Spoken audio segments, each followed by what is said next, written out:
हम three phase की एक एमसीबी लेते हैं, इसमें आर वाई भी 3 तार हैं। इन तारों को कॉन्ट्रैक्टर के साथ कनेक्ट करते हैं। जो ये पहला कॉन्ट्रैक्टर है ये आर वाई वी क्रम में कनेक्ट किया गया है। जब हम इस कॉन्ट्रैक्टर के द्वारा किसी मोटर को पावर देंगे तो हमारी मोटर को पावर आर वाई वी क्रम में मिलेगी, जिससे हमारी जो मोटर है वो फॉरवर्ड वाइज घूमेगी। लेकिन हम इसके साथ क्या करते हैं, इसी के एक पैरेलल में एक दूसरा कॉन्ट्रैक्टर कनेक्ट कर देते हैं, जो कि रिवर्स कॉन्ट्रैक्टर की तरह यूज किया जाता है। यानी हम इस कॉन्ट्रैक्टर में दो फेजों को आपस में इंटरचेंज कर देंगे। जैसे यहाँ पर हमने आर वाई बी दिया है और यहाँ पर कोई भी दो फेज, जैसे यहाँ पर आपने बी फेज दिया, यहाँ पर आर दे दोगे और यहाँ पर वाई दे दोगे, तो उससे क्या है कि यहाँ पर दो फेज चेंज हो जाएंगे। तो दो फेज चेंज हो जाने से क्या है कि जब ये वाला कॉन्ट्रैक्टर ऑपरेट होगा तो जो आपकी मोटर है वो रिवर्स वाइज में घूमेगी। K1 कॉन्ट्रैक्टर में पहले नंबर पर ब्लू वाला फेज था, उसी प्रकार हमने K2 कॉन्ट्रैक्टर में पहले नंबर पर ब्लू वाला फेज कनेक्ट कर दिया। अब हम क्या करते हैं, ये दोनों फेज है ना यहाँ पर आपस में इंटरचेंज कर देते हैं। अब हमने क्या किया, जो वाई वाले वायर को K2 कॉन्ट्रैक्टर के लास्ट वाले टर्मिनल से कनेक्ट कर दिया। अब हम क्या करेंगे, जो रेड वाला वायर है इसको बीच वाले टर्मिनल के साथ हम आपस में कनेक्ट करेंगे। अब आप देख सकते हैं कि जो ये पहले वाला कॉन्ट्रैक्टर है K1 जो फॉरवर्ड के लिए हम यूज कर रहे हैं, इसमें जो फेज सीक्वेंस है वो बी वाई आर क्रम में है। यानी यहाँ पर ब्लू वाला फेज है, यहाँ पर येलो वाला फेज है और यहाँ पर रेड वाला फेज लगा हुआ है। लेकिन यहाँ पर देखो सीक्वेंस चेंज हो गया, यहाँ पर भी पहले टर्मिनल पर ब्लू वाला फेज लगा हुआ है, लेकिन इन दोनों टर्मिनलों पर हमने फेज सप्लाई चेंज कर दी।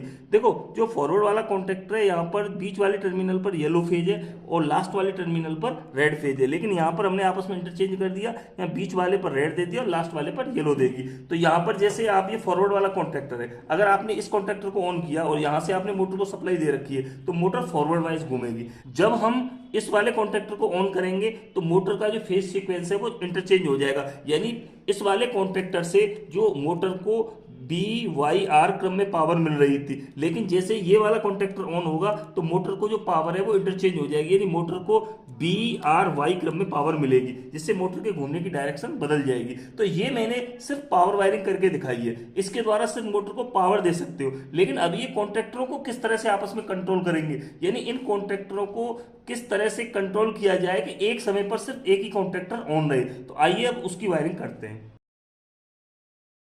देखो ये पुश ऑफ स्विच है। सबसे पहले हम जो मेन पावर है, यानी जो हमारी कंट्रोल वायरिंग के लिए जो फेज वाला तार है, इस पुश ऑफ स्विच की एनसी कॉन्टैक्ट पे देंगे। ये वाला जो एनसी कॉन्टैक्ट है, तो इस एनसी कॉन्टैक्ट में हम क्या करते हैं, इधर से इनपुट पावर देते हैं फेज की और यहाँ से दो वायर निकालते हैं। एक वायर को जो फॉरवर्ड ऑन स्विच में लगाते हैं और जो दूसरा वाला वायर है उसे रिवर्स कॉन्टैक्ट के पुश ऑन स्विच में लगाते हैं। यहाँ पर हम क्या करते हैं कि जो पुश ऑन स्विच है उसके एनो कॉन्टैक्ट का यूज करते हैं। देखो हमने पुश ऑफ स्विच में एनसी कॉन्टैक्ट का यूज किया था, लेकिन पुश ऑन स्विच में हम एनो कॉन्टैक्ट का यूज करते हैं।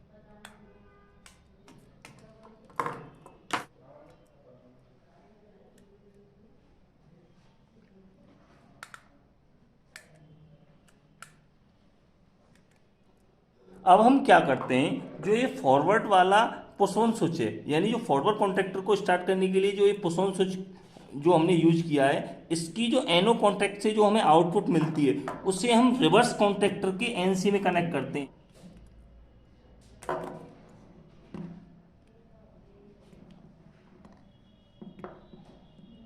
ये हमारा रिवर्स कॉन्टैक्टर है। रिवर्स कॉन्टैक्टर को स्टार्ट करने के लिए जो पुश ऑन स्विच है, इसकी आउटपुट को हम रिवर्स कॉन्टैक्टर के एनसी में देते हैं और इस एनसी से जो हमें आउटपुट मिलती है वो हम फॉरवर्ड कॉन्टैक्टर की कॉइल के A1 वाले सिरे को दे देते हैं।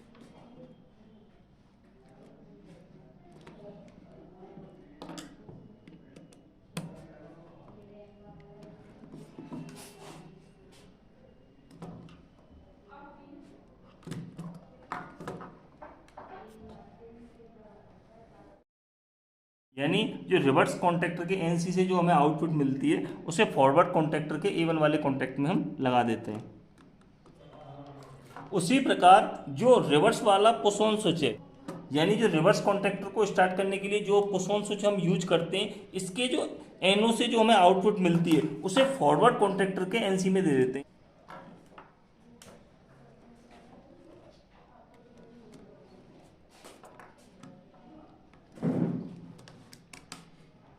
अब इस कॉन्ट्रैक्टर से, यानी जो फॉरवर्ड वाला कॉन्ट्रैक्टर है, इसके एनसी से जो हमें आउटपुट मिलेगी उसे रिवर्स कॉन्ट्रैक्टर के A1 वाले सिरे को देंगे।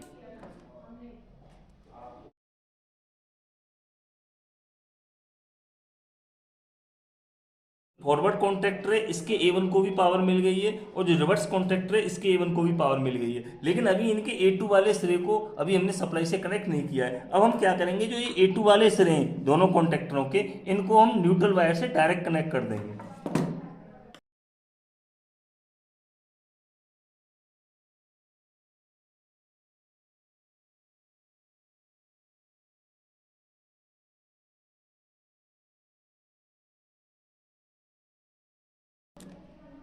अब देखो ये रिवर्स वाला कॉन्टैक्टर है, इसके A2 वाले कॉन्टैक्ट को भी न्यूट्रल मिल गया, और जो फॉरवर्ड वाला कॉन्टैक्टर है इसके A2 कॉन्टैक्ट को भी न्यूट्रल मिल गया। अब यहाँ से हम इसे डायरेक्ट सप्लाई दे देते हैं, यानी एक वायर में हम फेज सप्लाई देंगे और एक वायर में हम न्यूट्रल पावर देंगे। इस प्रकार हमारा सर्किट बनकर तैयार हो गया है, यानी जो हमारा फॉरवर्ड रिवर्स स्टार्टर है इसकी वायरिंग कंप्लीट हो गई है। इसकी हमने पावर वायरिंग भी कर दी है और कंट्रोल वायरिंग भी कर दी है। तो सबसे पहले हम इसके फॉरवर्ड वाले कॉन्टैक्टर को स्टार्ट करते हैं, यानी जो ये हमारा फॉरवर्ड वाला कॉन्टैक्टर है ये इस वाले स्विच से स्टार्ट होगा। जैसे हमने इस स्विच को दबाया ये कॉन्टैक्टर स्टार्ट हो गया और यहाँ पर जो लैंप है ग्लो करने लग गया। जब तक हम इस बटन को पुश कर रहे हैं तब तक ही जो ये लैंप है ग्लो करेगा, क्योंकि अभी हमने इस कॉन्टैक्टर को होल्ड पे नहीं रखा है। ये हमारा इंचिंग सर्किट है। इंचिंग सर्किट क्या होता है, जब तक आप इस स्विच को पुश करोगे तब तक ही ये कॉन्टैक्टर होल्ड रहेगा, यानी तब तक ही कॉन्टैक्टर चालू रहेगा। लेकिन जैसे ही आप इस स्विच को छोड़ दोगे तुरंत ये कॉन्टैक्टर बंद हो जाएगा। इस टाइप का जो सर्किट है इंचिंग सर्किट, वो क्रेन वगैरह में यूज किया जाता है। जैसे किसी सामान को उठाना है, ऊपर ले जाना है, तो वो फॉरवर्ड कॉन्टैक्टर काम करेगा, और उस सामान को नीचे ले जाना है तो रिवर्स कॉन्टैक्टर काम करेगा। देखो मैंने इस वाले स्विच को दबाया हुआ, अगर मैं इस वाले स्विच को दबा दूं तो ये वाला स्विच काम नहीं करेगा, क्योंकि जब तक ये कॉन्टैक्टर ऑन है तब तक ये ऑन नहीं हो सकता। क्यों नहीं हो सकता, कि इस कॉन्टैक्टर की कॉइल को इसके एनसी में होकर पावर जा रही है। अब जब ये कॉन्टैक्टर ऑन रहता है, ये वाला कॉन्टैक्टर ऑन रहता है, तो इसका जो एनसी है ना एनओ में कन्वर्ट हो जाता है, तो यहाँ पर कोई पावर नहीं होती और इसकी कॉइल को पावर नहीं मिलता है। अब हम इसे नॉन इंचिंग सर्किट बनाएंगे। नॉन इंचिंग सर्किट क्या होता है, जैसे आपने इस स्विच को पुश किया तो ये कॉन्टैक्टर होल्ड हो जाएगा और स्विच को छोड़ने पर ये कॉन्टैक्टर ऑफ नहीं होगा। तो नॉन इंचिंग सर्किट बनाने के लिए थोड़ी सी वायरिंग हमें और करनी पड़ेगी, तो आइए उस वायरिंग को करते हैं। जो फॉरवर्ड कॉन्टैक्टर का पुश ऑन स्विच है, इसके एनओ की इनपुट से हम एक वायर लेते हैं और उस इनपुट वाले वायर को हम जो फॉरवर्ड कॉन्टैक्टर के एनओ कॉन्टैक्ट में दे देते हैं, यानी जो ये एनओ वाला कॉन्टैक्ट है इसमें हम कनेक्ट कर देते हैं। अब हम क्या करेंगे कि जो ये हमारा एनओ कॉन्टैक्ट है इसकी आउटपुट से एक वायर लेंगे यहाँ से, और उस वायर को हम जो फॉरवर्ड कॉन्टैक्टर की A1 वाला सिरा है उससे हम कनेक्ट कर देंगे, यानी जो फॉरवर्ड कॉन्टैक्टर का A1 टर्मिनल है उससे हम एनओ की आउटपुट को यहाँ पर आपस में कनेक्ट कर देंगे।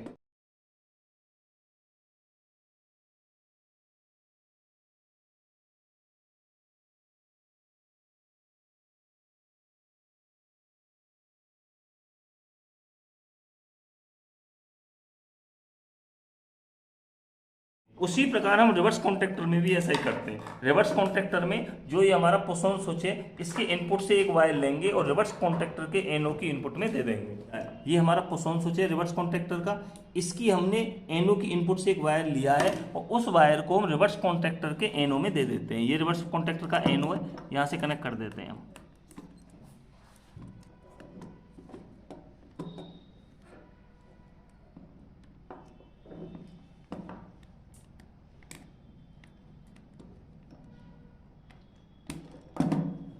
और जो रिवर्स कॉन्टैक्टर की एनओ से जो हमें आउटपुट मिलेगी उसे हम जो रिवर्स कॉन्टैक्टर के A1 वाले कॉन्टैक्ट को कनेक्ट कर देंगे।